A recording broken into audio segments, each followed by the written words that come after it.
¿Cómo llegás vos a la medicina? ¿Por qué decidís ser médico? Bueno, vos sabés que mi familia siempre recuerda que de chico yo decía que quería ser médico.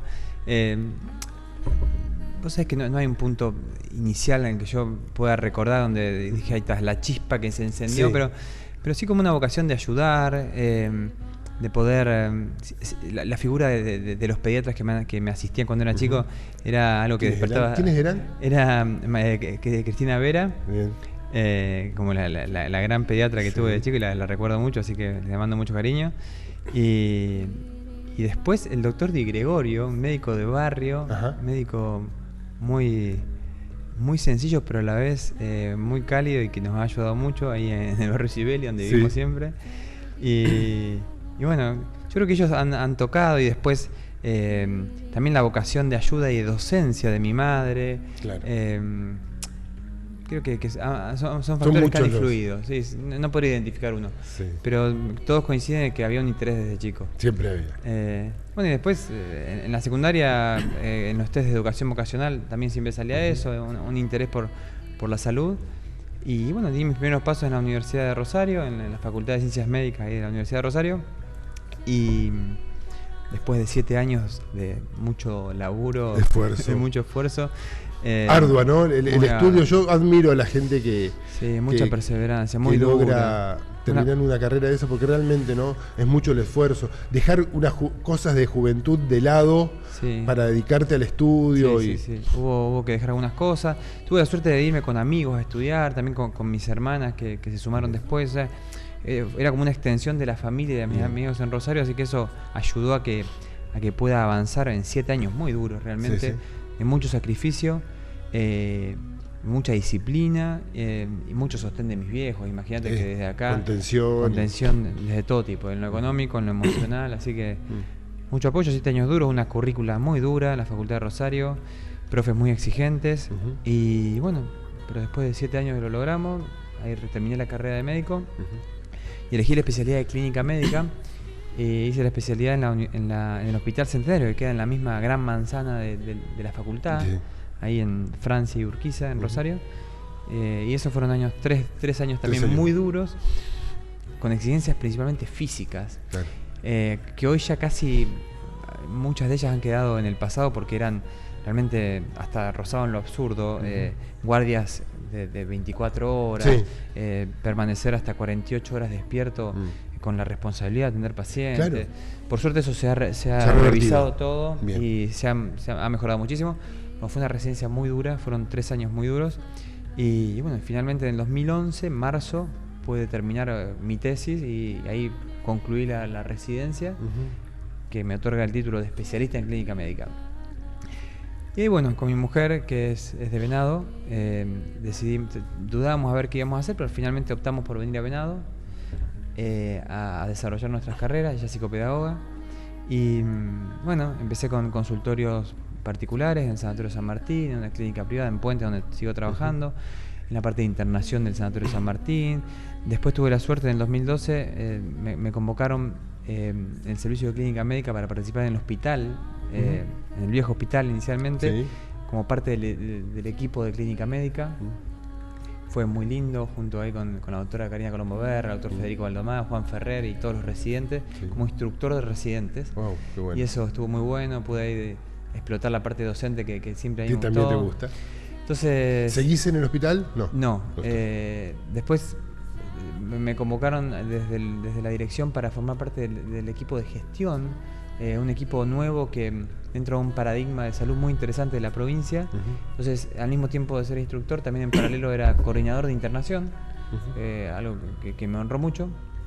Y después, bueno, pasamos al nuevo hospital, en esa migración histórica maravillosa. Y bueno, y ahora esto fue, la migración fue en el año 2017, si mal no recuerdo.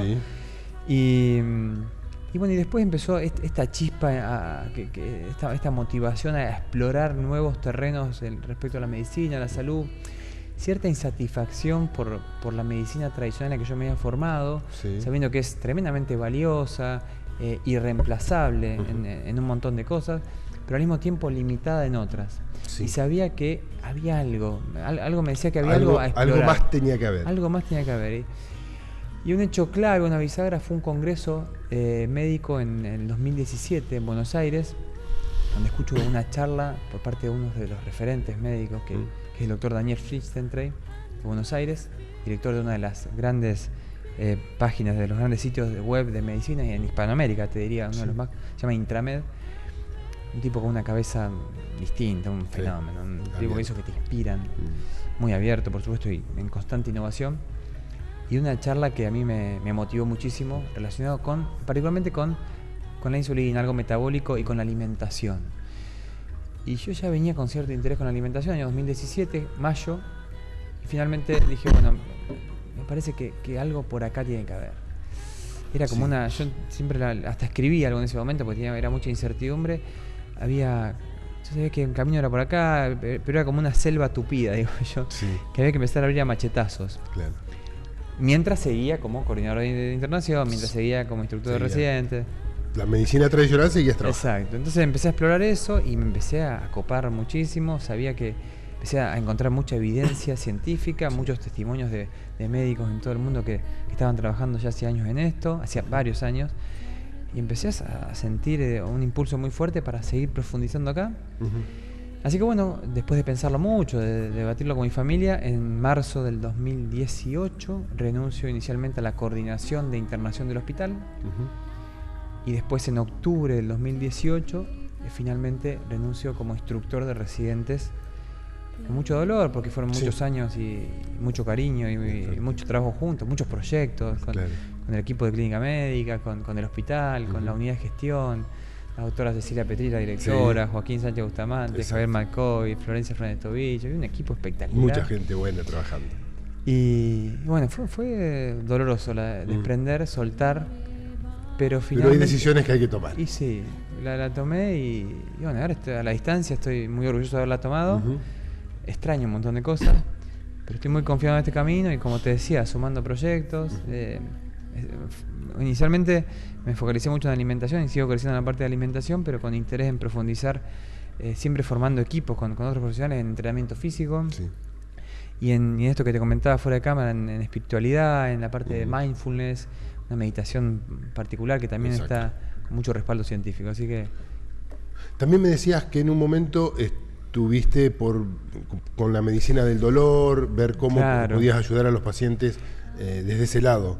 Claro, en ese camino de explorar nuevos territorios, sabiendo consciente de que la medicina tradicional tenía sus límites y yo quería ofrecer una ayuda más efectiva, la que yo le podía dar, empecé con la medicina del dolor y en el Hospital Italiano de Buenos Aires hay un proyecto muy interesante que desde hace ya, te diría, de 10 años o más, están desarrollando, hay un equipo muy sólido de formadores de especialistas en dolor, o sea, tipo que aparte de un equipo interdisciplinario de gente de Buenos Aires y Rosario, y que hicieron como centro en el Hospital Italiano de Buenos Aires.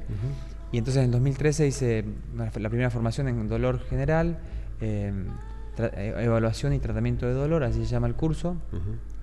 Y después en el año 2014 me focalicé en dolor osteomioarticular. Y me interesó mucho una práctica puntual que se llama proloterapia, que acá la hace muy bien y ella es experta en dolor, Ana Lupia. Especialista en clínica médica también, y también que muy inquieta, una mente muy inquieta que ha elegido también otros caminos, incursionado en otros caminos. Y la proloterapia me llevó, por ejemplo, a un curso con profesores de Estados Unidos en Lima, en Perú, y ahí fue un curso intensivo muy interesante, y ahí consolidé la práctica de la proloterapia, que consiste en inyecciones regenerativas en tendones, en ligamentos, sumado al tratamiento interdisciplinario de dolor con kinesiología, con movilidad, entrenamiento físico, fármacos, por supuesto, suplementos. Pero la proloterapia era algo que me interesó mucho porque era muy efectiva, es una práctica muy segura y con beneficios muy tangibles al paciente. Entonces, durante un par de años me desarrollé mucho ahí, pero igual veía que había algo más que podía hacer. Había algo más. Y tenía que ver con que, sabiendo que mejorando la alimentación de las personas, ofreciendo estrategias para que ellos puedan bajar de peso definitivamente y a largo plazo, estrategias distintas que en el mundo estaban comprobando mucha efectividad y seguridad, sabía que el impacto ahí podía ser aún mayor que el gran impacto que yo ya había comprobado con la proloterapia y el tratamiento del dolor. Claro. Entonces, por eso que ahí profundicé con el tema de alimentación, hasta un tiempo atrás hablábamos de hacer una dieta. Ahora ya ya se tomó conciencia que no es una dieta temporal, o sea, es un cambio de hábito. Claro, puede ser una cuestión semántica, pero sí. Es interesante. Para mí hay que dividirlo en dos, yo le digo a los pacientes. Cuando uno está como fuera del eje o que necesita recuperar su salud o revertir algunas condiciones que ya tiene, lo mejor es hablar, en mi opinión, de tratamiento nutricional. Bien. Es un tratamiento nutricional médico. Y aparte, hacer hincapié en que lo estamos ofreciendo desde un paradigma médico con sustento científico. Entonces, lo que necesitas es un tratamiento nutricional médico para revertir tu condición y recuperar tu equilibrio, tu armonía. Cuando eso se logra, sí hablamos de una forma de vida que incluye una alimentación consciente, basada en alimentos reales, sintonizando mucho con nuestro cuerpo, con las necesidades verdaderas de nuestro cuerpo. Yo elijo separarla en esas dos estrategias: tratamiento nutricional médico, planteando objetivos específicos de cada paciente, y luego una forma de vida con ciertos principios generales. ¿Y cuáles son las enfermedades que se pueden tratar? ¿Cuáles son los síntomas que se pueden tratar con este tratamiento nutricional médico? Bueno, partamos de cuáles son las condiciones, cuál es el gran problema de salud que hoy tenemos. Y probablemente la raíz más importante de los problemas de salud crónicos tiene que ver con la alimentación, una mala alimentación en nuestra cultura, donde predominan los productos comestibles y encima los consumimos en una alta frecuencia. Comemos mucho y a alta frecuencia de productos comestibles, es decir, muy procesados. Eso no es alimento, sino son productos comestibles. Es una linda distinción esa. Bien. No son alimentos, sino productos comestibles, porque tienen muchísimo procesamiento. No es lo mismo, claro. Y lamentablemente ahí hay que, por más que suene polémico para algunos, pero es un hecho, hay que incluir a la harina y al azúcar modernas, sí, con muchísimo refinamiento. Ya no podríamos denominarla alimentos, sino que son productos muy refinados, muy desequilibrados.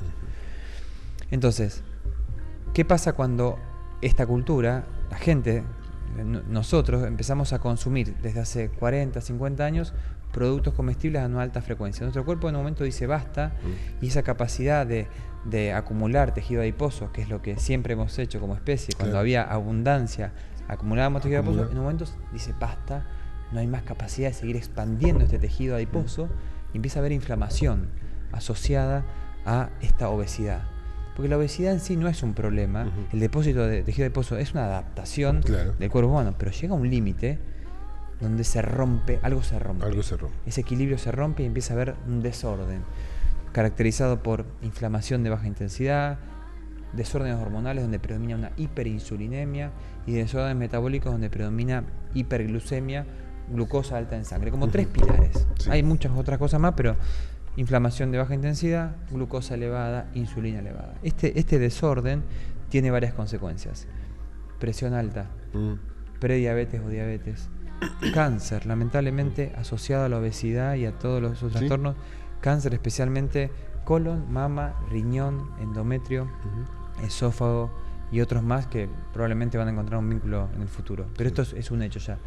Una asociación es muy fuerte. Hígado graso, apnea de sueño, problemas respiratorios también como asma bronquial y rinitis alérgica pueden aliviarse cuando alivias, o sea, no es la única, no estamos hablando de que es el único determinante la alimentación, pero dolor crónico, fatiga, ansiedad, depresión, todas las consecuencias cardiovasculares. Eso es muy interesante, ¿no? La depresión y la ansiedad. La salud mental, porque la salud mental vinculado con la alimentación. Imagínate esto, este desorden metabólico del que te hablaba, inflamación, hiperglicemia, excesiva glucosa en el cuerpo, cantidad de glucosa, insulina excesiva en el cuerpo. Este desorden golpea cada rincón del cuerpo, incluyendo el cerebro. Cuando el cerebro se inflama crónicamente, empieza a funcionar mal, disfunciones cerebrales, cognitivas. Tal es así que la enfermedad de Alzheimer, que sería la enfermedad cognitiva, la que todos tememos, tiene una conexión muy fuerte con la obesidad y con este desorden metabólico. Tal es así que hay muchos expertos que eligen denominarla diabetes tipo 3 a la enfermedad de Alzheimer. Entonces, el cerebro también sufre Alzheimer junto con obesidad y desorden metabólico. Salud mental alterada, trastornos del ánimo leves o hasta trastornos psiquiátricos bien establecidos, depresión y ansiedad. Fatiga crónica también tiene que ver con esto. Entonces sí, y de la mano de esto que vos decías, hay un campo en expansión que se denomina psiquiatría nutricional. Bien. Que tiene que ver con cómo podemos revertir o prevenir problemas psiquiátricos a través de la alimentación. Eso es lo que te iba a preguntar. ¿Cómo es esto? Porque hasta ahora venías hablando desde la obesidad que te puede generar esos otros síntomas. Pero cuando uno cae en un episodio de depresión sin ser obeso, por ahí no necesariamente viene por otro lado, ¿se puede manejar desde la alimentación eso? El tema de la obesidad no hay que imaginarse a alguien gordo. Claro. Porque a veces uno puede ser flaco por fuera, pero obeso por dentro. En el sentido de que esta capacidad de expandirse del tejido adiposo se rompe, este equilibrio se rompe, aun cuando uno no aparece claro. por fuera. Entonces, es lo que se llaman obesos flacos. Ajá. Por eso también existen. También existen. Claro. Entonces, más que imaginarse al gordo, hablamos de una disfunción metabólica y hormonal. Bien. Por este exceso de productos comestibles.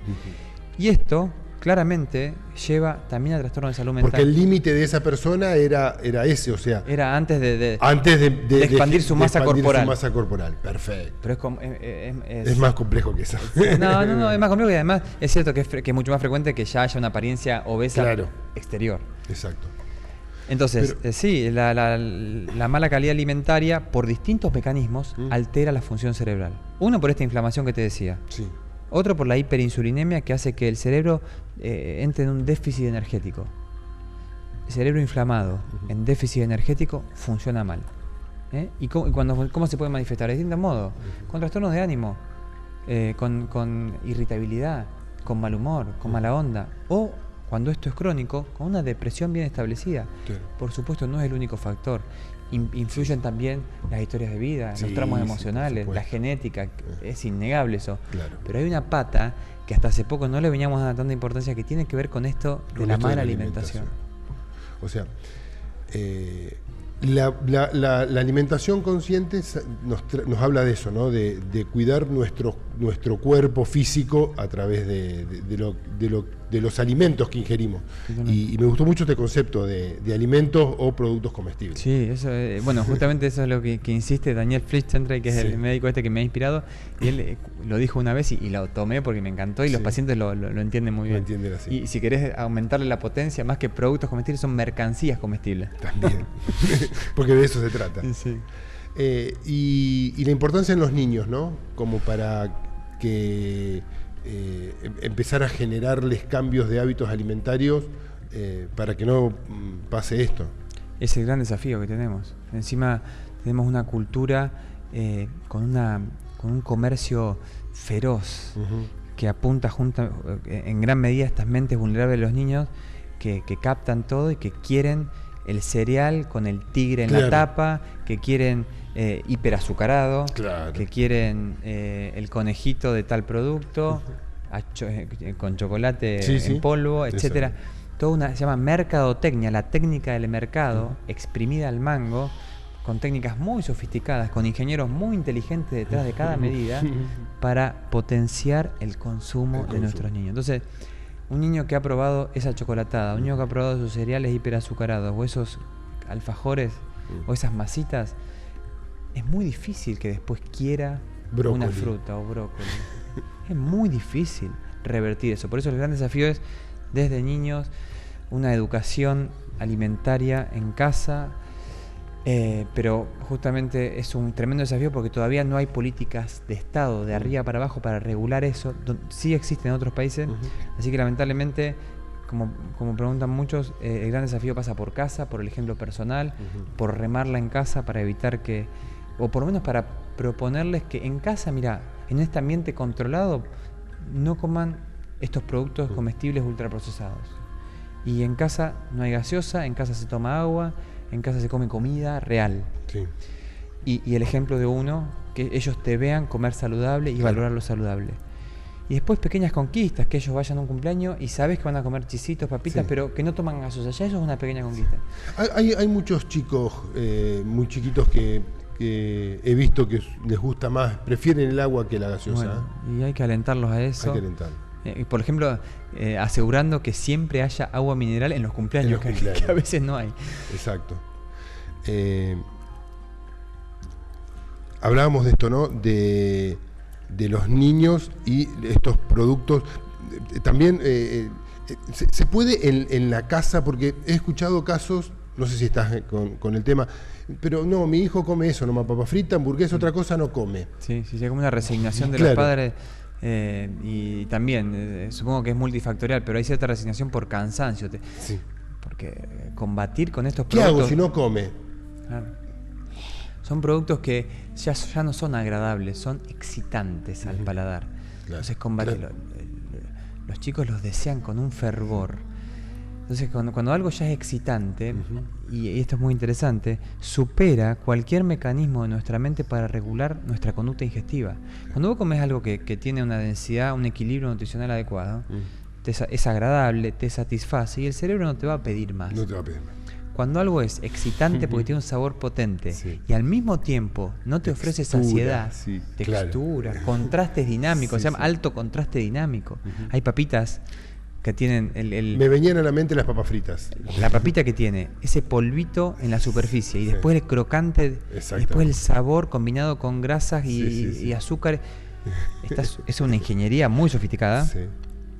Ese alimento es excitante, ese producto es excitante y al mismo tiempo no te ofrece saciedad. Alta palatabilidad y baja saciedad. La receta perfecta Podés para comer querer consumir todo el tiempo y cada vez más. Cuando un niño está metido en eso, es entendible que en algún punto el padre se resigne. Es triste, ¿no? Pero Sí. por eso el gran desafío pasa por las regulaciones a nivel estatal, los estados que bajen línea de arriba para abajo. Mirá, en los kioscos de los colegios, No se ve. sí o sí, si querés vender esto, pero sí o sí tenés que ofrecer alimentos. También alimentos sanos. Alimentos. Alimentos. Y no productos. Claro. Las cajitas destinadas a los chicos, las publicidades a los niños, no por televisión. No podés ofrecerles figuritas decorativas atractivas a los niños para no engañarlos, Claro. mensajes engañosos a los niños, no. Sí. Esto que parece un poco utópico es una realidad. Por ejemplo, en Chile Ajá. hay una ley de alimentos Aquí desde el no. gobierno de Bachelet que fue promulgada después de muchísima Sí, batalla, debates y batallas, sí. batallas campales casi Sí, me en el imagino. Senado de Chile, y a partir de un gran problema Porque el de mercado obesidad. presiona también. Pero te imaginas, sí, no hay ningún interés del mercado para regular el mercado. Obvio. En Chile, por ejemplo, es un hecho. La ley se llama Ley de Alimentos y este es un hecho desde hace 2 o 3 años. Y eso ya está empezando a verse los beneficios de esta ley. ¿Qué sería un alimento para un niño en la escuela? ¿Qué sería una merienda que pueda llevar Una un fruta, frutos secos, un yogur natural, combinaciones de eso, un yogur natural con frutos secos, en un tupper a lo mejor fiambre de buena calidad, poco procesado, rollitos de jamón y queso, poco procesados, caseros, sin Sin pan. aditivos, sin pan. Bien. Eso es lo que es el pan, la harina actual. Sí. Entiendo que es un tema polémico, pero si vamos a la biología pura, es un producto muy refinado, es puro almidón del núcleo de la endospora del trigo. Le han desechado lo que es el salvado, el germen de trigo, y quedó muy refinado, carente de muchos nutrientes, realmente muy desequilibrado. Tal es así que es un polvo que puede almacenarse durante años, Claro. porque los microorganismos no les interesa casi. Ajá. Y un hecho contundente en este sentido es que si vos agarrás un paquete de harina, vas a ver claramente rotulado alimento enriquecido según ley 26.530 desde el año 2002. Por ley hay que adicionarle las cosas que ha perdido durante el refinamiento. Claro. Hierro, ácido fólico y vitaminas del grupo B, entre otras cosas. Cuando un producto vos les tenés que por ley adicionar, es porque un ya signo de mucho que ha tiene un perdido. desequilibrio, mucho ha perdido. Mucho ha perdido. Y esa es la harina que consumimos para todo. ¿Y la diferencia con la harina integral, por ejemplo? Bueno, la harina integral, la verdadera harina integral, es muy difícil de comercializar. Porque vayamos hace 10.000 años, cuando empezamos a domesticar Sí. las plantas. Mortero, Era eso. moler, Esa era la harina. moler el grano de trigo, y antes de que se ponga rancia, procesar el pan, hacer el pan respetando los tiempos de fermentación, 24, 48 horas, Claro. que hoy se hace con masa madre ese tiempo de fermentación. Exactamente. Ahora hay masa Pero igualmente, si no se elabora rápidamente, se pone rancia, por ejemplo, por los ácidos grasos del germen de trigo. Bien. O Entonces es muy difícil comercializarla porque se pone rancia enseguida, no hay Claro, un interés. Claro. Entonces, ¿hay harina de trigo integral de verdad en el mercado argentino? Es una pregunta muy interesante. Yo se le hice puntualmente a Nicolás Apro, que es un dirigente, es el director del INTI en el tema de oleaginosas y semillas. Están muy interesados ellos. Lo trajimos el año pasado a un congreso de medicina acá en el hospital, porque él justamente está interesado en darle valor agregado a las harinas actuales, consciente totalmente de su carencia nutricional, para que sean más nutritivas. Y en este proceso, tremendamente complejo por este motivo, no es fácil generar harinas integrales de verdad. Entonces, yo le hice deliberadamente esta pregunta al ingeniero Nicolás Apro, ingeniero químico, con mucha experiencia en esto. ¿Hay alguna harina integral? Yo quiero salir al mercado argentino a comprar harina integral. Voy a conseguir, y es muy probable que no. Lo que se comercializa como harina integral en muchos casos es harina común, donde le adicionan el salvado y el germen, que no es lo mismo. No. Porque sigue siendo muy refinada la harina base, que usa como masa general. Muy complejo, pero... Y algunos, en casos más extremos, hasta ponen granos de trigo trozados enteros. Sí, como para... Y esto, cuando vos mordés, decís, esto es integral. Claro. Y es cruel, porque no, es un grano de trigo trozado que tu digestivo no lo va a metabolizar. Entonces, el tema de la harina integral también es muy complejo y vamos a ver qué nos trae el mercado y las posibilidades industriales en el futuro. Pero y Nicolás Apro y el equipo del INTI en 9 de julio están trabajando en eso. En las harinas, ¿hay un permitido de consumir algo de harina? O sea, el cuerpo necesita por ahí algunos... no me sale ahora la palabra. ¿Los productos comestibles o claro, la harina refinada? Claro, algo de harina. No, como necesidad no. El cuerpo necesita ciertos requerimientos de macronutrientes, combinación de proteínas, grasas saludables, y en cuanto a los hidratos de carbono, es relativo porque es algo que el cuerpo puede generar a partir de otros nutrientes. Por ejemplo, el hígado tranquilamente a partir de ácidos grasos, de la grasa, puede convertir los ácidos grasos en glucosa y pasarlos a la sangre. Eso se llama gluconeogénesis, formar glucosa de nuevo a partir de otros nutrientes. Y es un mecanismo que ha desarrollado el cuerpo, especialmente en esos inviernos largos del Paleolítico, donde no había posibilidad de recolectar frutos o hidratos de carbono, y solo nos valíamos de las carnes y de las grasas de los animales que se cazaban. Pero era necesario, y sigue siendo, niveles suficientes de glucosa en sangre. ¿Y cómo lo aportaba eso el cuerpo? Gracias a la transformación en glucosa de otros nutrientes como proteínas. Entonces, este es un tema que muchos preguntan, pero no es necesario comer este boom de las dietas bajas en carbohidratos. Claro, no es carbohidratos, esa era la palabra que no me salía. No es necesario incorporar carbohidratos. No es necesario. Mirá, no es imprescindible, y hay mucha gente que está viviendo con dietas cetogénicas bajas, a las que yo no adhiero de forma prolongada. No es mi idea, pero con muy pocos carbohidratos y no manifiestan ningún problema. Y aparte, biológicamente hay un mecanismo para formar carbohidratos a partir de otros nutrientes. Pero si vamos a consumir carbohidratos, hagámoslo a partir de fuentes enteras, de alimentos reales. Ahí sí no hay necesidad de recurrir a las harinas refinadas. No tengo que consumir carbohidratos de una torta. Lo puedo hacer tranquilamente de una palta, un tomate, de una remolacha, de una papa. Alimentos ricos en carbohidratos. Y la idea tampoco es comer siempre bajo en carbohidratos, no es la propuesta. Claro. Sí es parte de esta primera etapa del tratamiento nutricional que te mencionaba. Ahí sí, cuando alguien tiene que recuperar un equilibrio, está bueno bajar los carbohidratos. Pero después, alimentos reales, atentos a nuestras necesidades, ¿no? ¿El arroz cómo entra dentro de eso? También hay un tema del arroz procesado, el arroz común que comemos. El arroz integral, el arroz yamaní, tiene mucho menos procesamiento que el arroz blanco más consumido. El arroz blanco típico también está desprovisto de lo que es la parte del salvado y el germen del arroz, y también está desequilibrado y ha perdido en ese procesamiento varios nutrientes. Sí. Incluso el arroz yamaní es más intermedio y es más rico. Lo probé hace poco y... Hay también de todo, depende de la procedencia, la cosecha, pero sin duda... Porque el integral carecía un poco más de sabor, digamos. Puede ser. Hay que poner todo en ese continuum de procesamiento. Cuanto menos procesado sería el criterio más saludable. Es más saludable. Y el arroz no escapa de eso. Exactamente. ¿Qué pasa con las carnes? Bueno, la carne es un tema que ha despertado mucha polémica porque, desde allá 1980, cuando surgen estas famosas recomendaciones, son las guías alimentarias para los americanos, están cimentadas en lo que hoy ya se sabe que es un gran error, que es esa condena injusta a las grasas. Y las carnes rojas tienen grasa asociada inseparablemente. Luego, por distintos movimientos movimientos corrientes vegetarianas y veganas, se ha condenado la grasa con fundamentos que hoy, por lo menos la ciencia, ha desterrado. El último análisis más extenso, el último estudio más extenso sobre la carne, los estudios más completos de medicina se llaman meta-análisis. El último meta-análisis quiere decir un estudio que analiza qué dicen distintos estudios.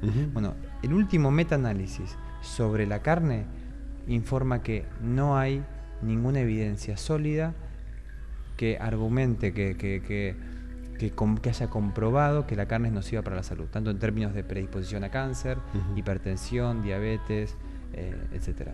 Así que las últimas recomendaciones, esto salió publicado el 1 de octubre de este año. Es nuevo, un mes y medio, 2 meses casi. Por lo menos entonces, desde la perspectiva científica, no hay motivo para temer a la carne roja. Igualmente, con carne roja estamos hablando de un espectro casi infinito, desde lo ideal, que sería carne roja de animales criados a pasto, hasta fiambres ultraprocesados con aditivos industriales, pasando por carne de animales criados a feedlot, que es lo que más consumimos. Entonces, aceptando ese gran espectro, ideal, carne de animales criados a pasto en condiciones silvestres, que hoy no es tan fácil de conseguir. No hay mucho, se consigue, claro. Se consigue en Argentina, pero es difícil. Carnes de animales criados a feedlot también, dentro de ese mundillo hay un gran espectro, porque lo ideal, hay algunos que están criados a pasto, terminados a pasto o terminados a maíz, etcétera, y hay otros que están alimentados solamente con productos ultraprocesados, y eso tampoco está bueno. Y después tenemos los embutidos de buena calidad, fiambres de buena calidad, con menos procesamiento, el fiambre casero del campo, con simplemente la sal agregada a la carne cruda y los 60 días de secado. Y el fiambre procesado con aditivos, con secado industriales que en muy poquito tiempo lo secan y lo envasan al vacío. Entonces, cuando hablamos de carne roja hay un gran espectro, y eso es una de las grandes debilidades de los estudios que han condenado a las carnes injustamente, que incluían todo en la misma bolsa, los fiambres embutidos de mala calidad junto con la carne roja saludable. El resultado de esos estudios, ya de por sí limitados, informaban que tenían perjuicios a la salud de la gente, pero porque no separaban la paja del trigo.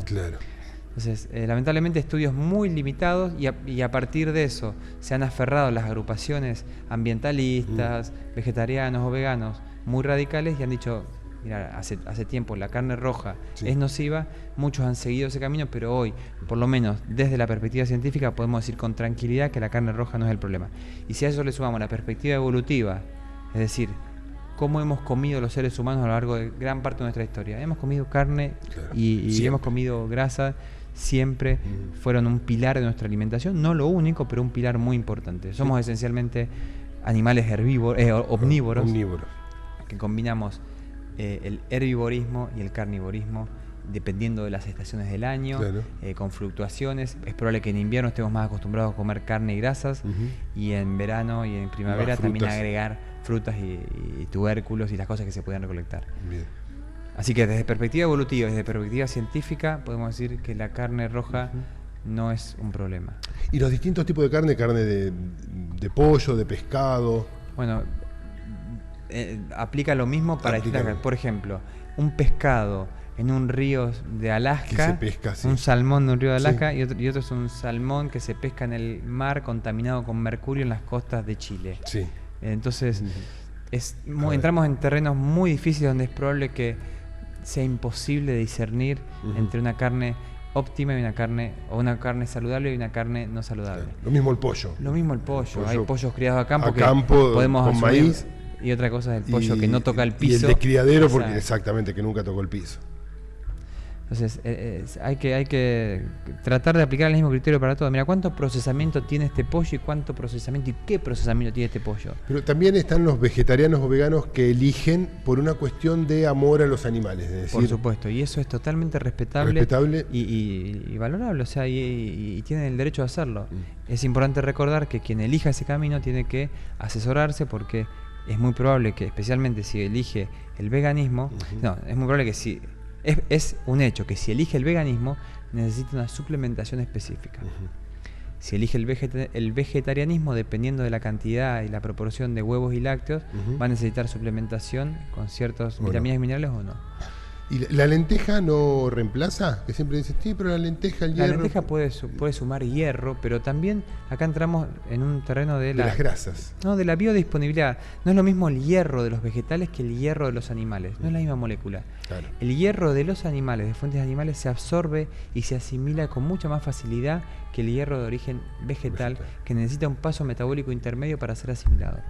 Y así con otros nutrientes. Porque uno puede decir, sí, la vitamina A que te ofrece la zanahoria. La vitamina A de la zanahoria es un precursor en realidad de vitamina A, y cuando se incorpora con la zanahoria necesita un paso intermedio y después es aprovechado por el cuerpo. En cambio, la vitamina A que ofrece, por ejemplo, el hígado, es vitamina A ya formada finalmente en su forma definitiva y que es asimilada directamente, de forma muy fácil, por el tejido humano. Bárbaro. Los ayunos, ¿es recomendable hacer ayunos? ¿Cómo reacciona el cuerpo con los ayunos? A mí me llamó mucho la atención esto de verlo desde la espiritualidad, que todas las religiones tienen un momento de ayuno. Exactamente. Todos los judíos, la religión católica, los musulmanes, siempre tienen en algún momento del año un periodo de ayunos. Esto es conectar el cuerpo con el espíritu, ¿no? Claro, es uno de los grandes argumentos a favor del ayuno. El argumento espiritual religioso, porque a lo largo de miles de años se ha comprobado que muchos fieles han ayunado durante incluso periodos prolongados. ¿Sin saber por qué? Sin saber mucho por qué, o sea, sí, haciéndolo por motivos religiosos. Por motivos religiosos. Con seguridad, si nadie se ha muerto, seguramente alguien sí, algún fanático que se ha excedido, pero hay muchísimos, miles de personas que lo han hecho a lo largo de la historia por motivos religiosos y que eso no ha implicado deficiencias en la salud. El otro gran argumento del ayuno, hablando de cómo reacciona el cuerpo al ayuno. El cuerpo reacciona perfectamente porque es algo que siempre ha hecho. Siempre hemos ayunado. Es la norma en nuestra especie ayunar cuando había escasez y darnos festines cuando había abundancia. Claro. O sea que está preparado el cuerpo para ayunar. Totalmente preparado. El problema es que en esta cultura lo ha olvidado. No nos permitimos. Entonces lo hemos olvidado. Nuestro cuerpo, esos mecanismos están atrofiados y necesitan ser reavivados. Bien, pero poco. Claro, de a poco, con prudencia y con mucha supervisión profesional. Exacto. Pero nuestro cuerpo sabe ayunar perfectamente y además le hace muy bien. Y esto, el otro argumento es el argumento científico. Hay muchos estudios que están demostrando los beneficios del ayuno en cuanto a reducción de la inflamación sistémica, en cuanto a descenso de los niveles de insulina. ¿Te acuerdas de eso que hablamos del desorden metabólico hormonal? En revertir ese desorden metabólico y hormonal y de ese modo favorecer, ayudar a revertir o a prevenir esas condiciones que mencionábamos. ¿En qué consiste un ayuno? ¿Cuál es el periodo que se considera ayuno? Ayuno, básicamente partimos de el ayuno convencional de esta cultura, que es básicamente de 10 horas aproximadamente. 10 horas. Terminamos de comer nuestra última comida de esta cultura a las 10 de la noche. 10 de la noche. Y la próxima comida sólida es aproximadamente a las 8 de la mañana. Entonces son 10 horas de ayuno y después, desde las 8 que nos levantamos y comemos el primer sólido hasta las 10 de la noche, en general estamos comiendo con una frecuencia variable, pero más o menos entre 4, 6, 8 comidas por día, si hay colaciones y picoteos. Entonces, nuestra ventana de ayuno de esta cultura es de 10 horas. O sea, ¿qué se llama ayuno terapéutico, ayuno intermitente? Básicamente a cualquier medida que extienda esas 10 horas.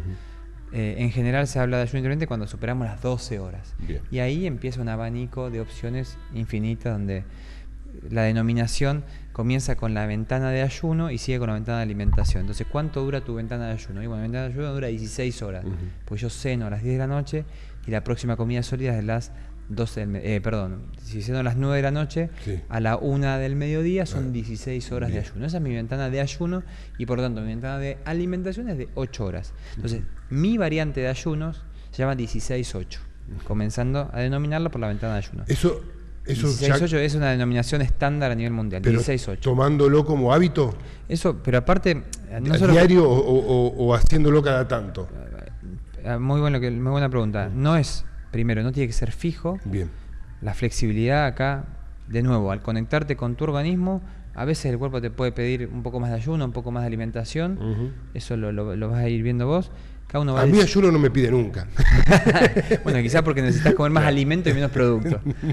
Más alimentos saciantes y menos productos hiper excitantes, poco saciantes. Vamos con eso. Entonces, ayunos de 16-8, variantes de 24, a veces una vez por semana hay gente que elige hacer ayunos de 24 horas. En pacientes críticos pero conscientes y con buena contención se pueden hacer ayunos más prolongados de hasta 7 días. Y en venado lo hicimos con varios pacientes. Ayunos de 14 días seguidos. ¿Tomar agua? Tomar agua con multivitamínicos para asegurar los nutrientes esenciales. Y al principio también se puede adicionar sal. Se puede ser necesario agua, sal y siempre los micronutrientes, es decir, vitaminas y minerales diariamente, porque es algo que el cuerpo sí lo va a necesitar. ¿Y en qué casos un paciente hace un ayuno de 7 días o de 14 días? Pacientes obesos mórbidos, por ejemplo, que necesitan resetear rápido el metabolismo porque están en un momento crítico y no sería sorprendente que tengan un infarto, una ACV, una descompensación en poco tiempo.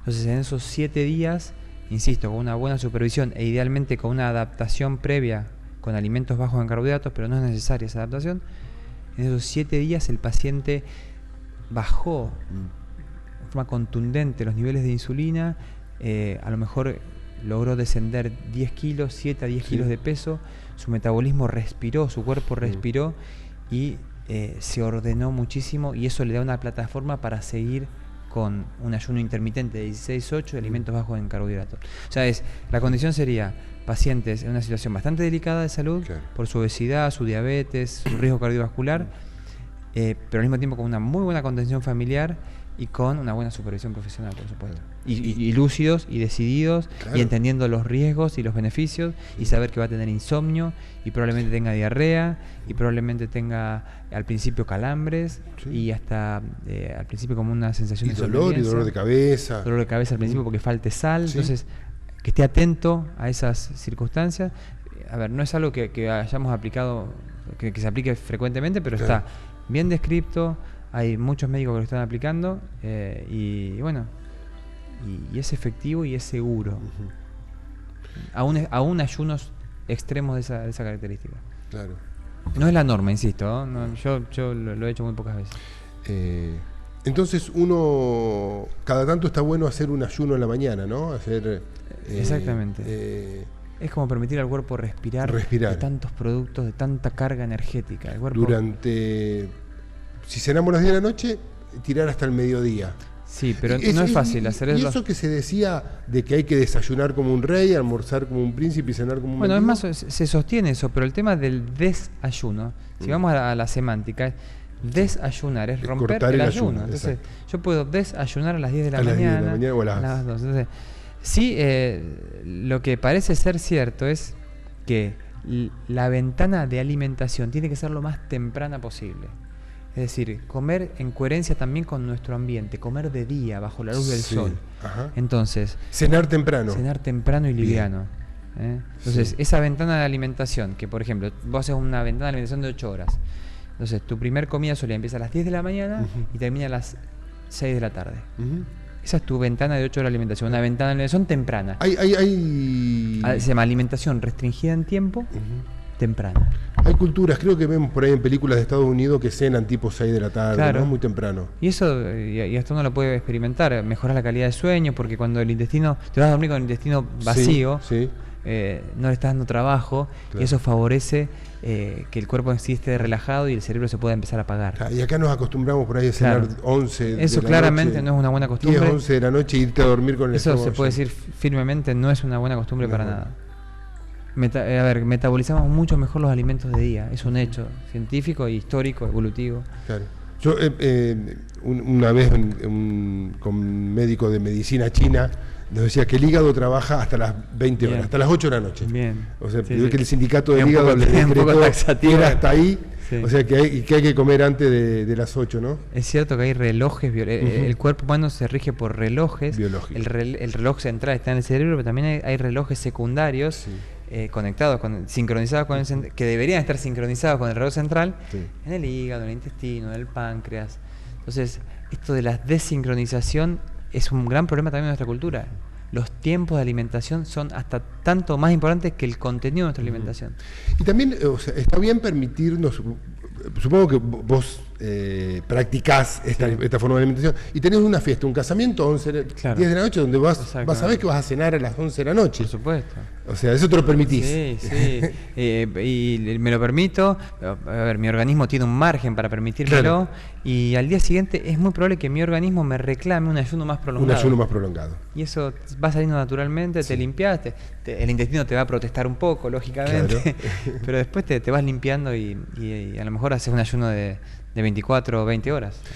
Vamos a dar unos tips a la gente para que de a poco empiece a hacer cambios. A ver. ¿Cómo empezamos? ¿Por dónde empezar estos cambios de hábitos alimentarios? Bueno, primero, el concepto de que lo mejor es prevenir antes que curar. Es arcaico, pero siempre válido. Sí. Prevenir. Y para prevenir no hay nada mejor que buenos hábitos de vida. ¿Cuáles son los buenos hábitos de vida? Podemos establecer 4 pilares, que además están muy conectados entre sí. Uno, y muchos argumentan que es lo más importante, buena calidad de sueño, que también lo hemos perdido en gran medida, o está farmacolizado. Es un sueño farmacológico. Exacto. El que tenemos. Buena calidad y cantidad de sueño. ¿Cómo logramos buena calidad de sueño? Uno es sincronizando con el ambiente, con la luz, esos periodos de luz y oscuridad, los fotoperiodos. También, gracias a la invención de la luz artificial, los ritmos de sueño, los ritmos de luz y oscuridad se han perdido, se han distorsionado. Claro. Estamos acostumbrados a vivir bajo la luz del sol y después el cuerpo se empieza a apagar con la oscuridad de la naturaleza. Estamos hoy en día, por el contrario, sujetos a pantallas azules, televisión, celular, luces. Hasta las 2 o 3 de la mañana. El cerebro no entiende nada, está totalmente desincronizado y eso es una de las grandes trabas para una buena calidad de sueño. Tal es así que probablemente la mejor medida para ir mejorando nuestra calidad de sueño es el sol de la mañana. Que nuestro cerebro se encienda con luz solar, entienda que es de día y a partir de ese momento, 14 horas después de esa primera conexión con la luz solar, empieza a producir melatonina, que es la hormona del sueño. Bien. De la mano de eso, o sea, luz de día, solar, y oscuridad de noche. Claro. Calor de día y frío de noche. Esos ciclos los hemos perdido y es la mejor forma de recuperar una buena calidad de sueño, que es esencial. Primer tip, tomando lo que vos decís. Ni hablar que hay muchísimos otros consejos para mejorar la calidad de sueño, pero eso diría lo más importante. Es lo más importante. Segundo, buena alimentación, alimentos y no productos. Bien. ¿Cuál es el procesamiento que tienen estos alimentos, esto que voy a comer? ¿Cuánto procesamiento tiene esto que voy a comer? ¿Es un producto, es un alimento, es un ultraprocesado? ¿Es una mercancía comestible? Claro. A veces va a ser difícil reconocer cuánto procesamiento tiene, pero a veces no tanto. Si nos basamos con lo que es frutas, verduras, si bien hay un procesamiento, por ejemplo, el tomate de hoy no es el mismo tomate que hace 20 años atrás cuando yo era chico. Hace más años que era chico. Pero incluso probé un tomate de huerta y me trajo a la memoria ese tomate que comíamos. Totalmente. Tener en casa un tomate, tener en casa algunas verduras, eso es fundamental, es muy bueno. Exactamente. Y cuanto más natural, mejor. Incorporar frutas y verduras, pero bueno, sabemos que hay ciertas frutas y verduras que tienen un proceso. Claro. Y las carnes que tienen un proceso. Y las carnes que tienen un proceso. Podemos aplicar el mismo criterio para todo. Exacto. Alimentos y no productos. Bien. Buena calidad de sueño. Entrenamiento físico. Entrenamiento físico que también acá hay mucha revisión sobre el tema y todo indica que el ejercicio de cardio clásico, de salir a correr o de nadar, etcétera, es fundamental, pero no es suficiente y hay que complementarlo con un entrenamiento centrado en la fuerza, entrenamientos de cuerpo entero, donde podemos explotar todas las capacidades de nuestro cuerpo, lograr un cuerpo funcional que nos prepara para la vida real. O sea, explotar la potencia de nuestro cuerpo, la fuerza, la estabilidad, el equilibrio en el espacio, la agilidad, la coordinación. Eso se logra con un entrenamiento particular que incluye como centro, como eje, el entrenamiento de la fuerza y se logra con el propio peso del cuerpo, lo que se llama calistenia, Sí. o también con pesos libres, mancuernas, barras libres, pesas rusas, y no necesariamente con, y hasta puede ser contraproducente, las máquinas del gimnasio, Claro. que te proponen ejercicios uniarticulares, monoarticulares, perdón, un poco limitados y que no tienen coherencia con los ejercicios que hacemos en la vida diaria o con los desafíos que nos exige la vida diaria. Bien. Entrenamiento que explote todas las capacidades de nuestro cuerpo funcional. ¿Hay alguna disciplina en sí que recomiendes? Por ejemplo, hay una modalidad muy interesante que se llama HIIT, que es entrenamiento de alta intensidad por intervalos, por las siglas en inglés, en intervalos de tiempo cortos, por ejemplo, 40 segundos, haces flexiones de brazos 40 segundos, descansás 20 segundos y haces dominadas durante 40 segundos. Y ahí estás replicando cosas que la vida te va a exigir. Treparte a un árbol, levantar a un niño del piso, poner una maleta arriba del avión por encima de tus hombros. Entrenamiento. Subir a un auto, bajar de un auto. Como decía ayer una paciente, ahora me puedo, que empezó este entrenamiento a los 70 años, ahora me puedo agachar a buscar algo debajo de la cama y me puedo levantar.